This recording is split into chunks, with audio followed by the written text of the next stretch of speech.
외교부 서포터스 모파랑이 전해드리는 외교 소식, 위클리 모파뉴스 앵커 23기 최혜민입니다. 첫 번째 소식은 튀르키예 의회의 스웨덴 나토 가입 비준입니다. 지난 24일 튀르키예 의회가 스웨덴의 나토 가입을 비준하였습니다.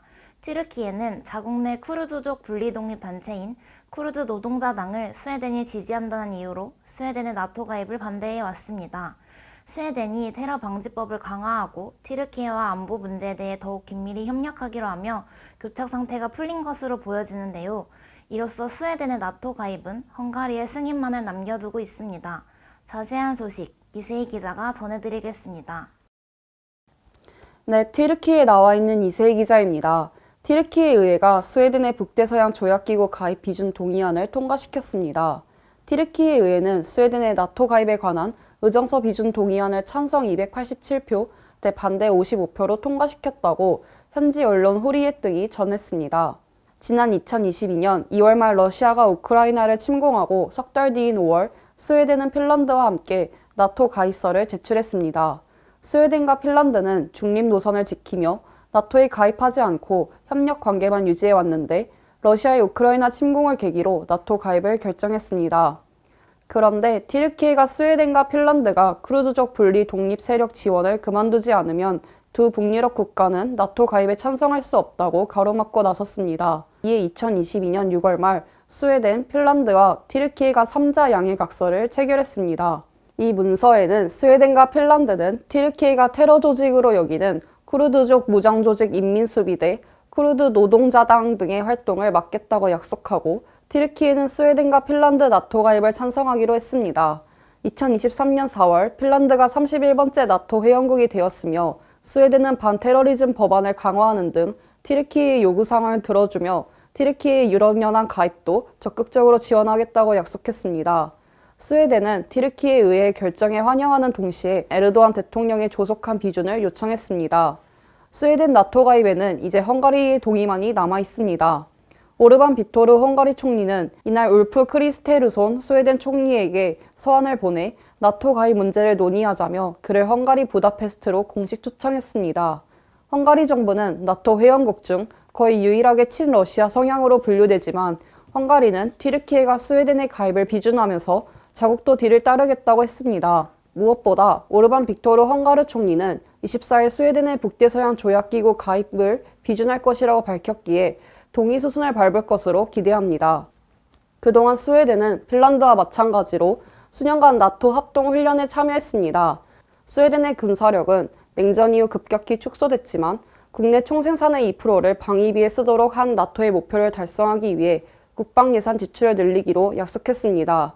따라서 스웨덴의 북대서양 가입 비준을 이룬다면 그동안 일부 나토 회원국이 우크라이나에 충분한 무기를 제공하기 위해 고군분투했던 상황에서 러시아에 대한 억제력을 확대할 길도 열릴 것으로 보입니다. 지금까지 튀르키예에서 모파뉴스 이세희 기자였습니다. 다음으로는 미중 고위급 회담 소식 전해드리겠습니다. 지난 26일 미국 제이크 설리반 백악관 국가안보보좌관과 중국 왕이 외교부장이 태국 방콕에서 회담을 가졌습니다. 이틀간의 대화에서 양측은 북한과 러시아의 협력 심화, 북한의 미사일 도발 증가를 포함한 북한 문제와 우크라이나 전쟁, 이스라엘 하마스 전쟁 등 다양한 현안에 대해 논의하였습니다. 자세한 소식 이재혁 기자가 전해드리겠습니다. 현지 시각으로 26일 미국 제이크 설리번 백악관 국가안보보좌관과 중국 왕이 외교부장이 태국 방콕에서 회담을 가졌습니다. 이틀간의 대화에서 양측은 북한과 러시아의 협력 심화, 북한의 미사일 도발 증가를 포함해 다양한 현안에 대해 논의했습니다. 설리번 보좌관은 북한의 최근 도발과 러브 군사협력의 우려를 제기하며 중국의 대북 영향력 행사를 촉구하였습니다. 미국 정부 고위 당국자는 설리번 왕이 회동 관련 대언론 전화 브리핑에서 우리는 최근 북한의 무기 테스트와 러북 관계 증진, 그리고 그것이 김정은 북한 국무위원장의 의도에 대해 무엇을 의미하는지에 깊이 우려한다며 북한에 대한 중국의 영향력을 고려해 우리는 이런 우려를 중국에 직접 제기했고 양측 대표 간의 이런 대화가 계속되길 희망한다고 밝혔습니다. 북한은 최근 국제사회의 우려에도 러시아와 급속히 가까워지고 있습니다.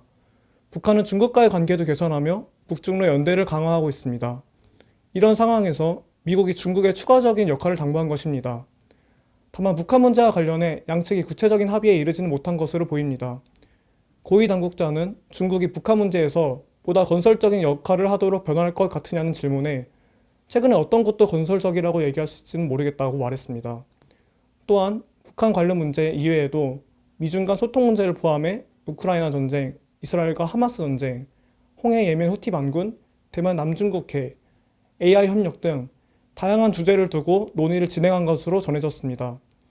미중 양국은 대만 문제에 대해서도 논의하였으나 원론적인 입장만 주고받은 것으로 보입니다. 미국 고위 당국자에 따르면 설리반 보좌관은 회담에서 미국은 하나의 중국 정책을 고수하고 있다. 대만의 독립을 지지하지 않는다고 밝히면서도 미국은 어느 한쪽의 현상 변경에 대해 반대한다고 말한 것으로 전해졌습니다. 이에 대해 왕이 부장은 대만 문제는 중국의 내정이며 대만 지역 선거는 대만이 중국의 일부라는 기본 사실을 바꿀 수 없다고 강조했습니다. 이어서 대만 해협 평화와 안정의 가장 큰 위험은 대만 독립이고 미중 관계의 가장 큰 도전도 대만 독립이라고 날선 반응을 보였습니다. 무역 갈등과 과학기술 패권 경쟁 논의와 관련해 미국 측은 중국 공산당의 불공정 무역 정책과 비시장주의적 경제 관행, 미국 기업에 대한 보복 조치에 대한 우려를 표명했다고 밝혔습니다. 이에 왕이 부장은 국가안보 개념을 정치화하고 과다하게 넓게 설정해서는 안 되며 타국의 발전을 억제 탄압해서는 안 된다고 받아쳐 양국 간의 기존 입장 차만 재확인한 것으로 알려졌습니다. 미국 측은 미국이 중국과 경쟁하고 있지만 양국 대립으로 치닫는 것을 방지할 필요가 있다고 강조하며 미국 정상 간의 전화회담이 올봄 조만간 이루어질 것으로 예상한다고 밝혔습니다. 지금까지 모파뉴스 이재혁 기자였습니다. 지금까지 튀르키예 의회의 스웨덴 나토 가입 비준과 미중 고위급 회담 소식 전해드렸습니다. 외교부 서포터스 모파랑이 전해드리는 외교 소식, 위클리 모파뉴스. 오늘 준비한 소식은 여기까지입니다. 시청해주셔서 감사합니다.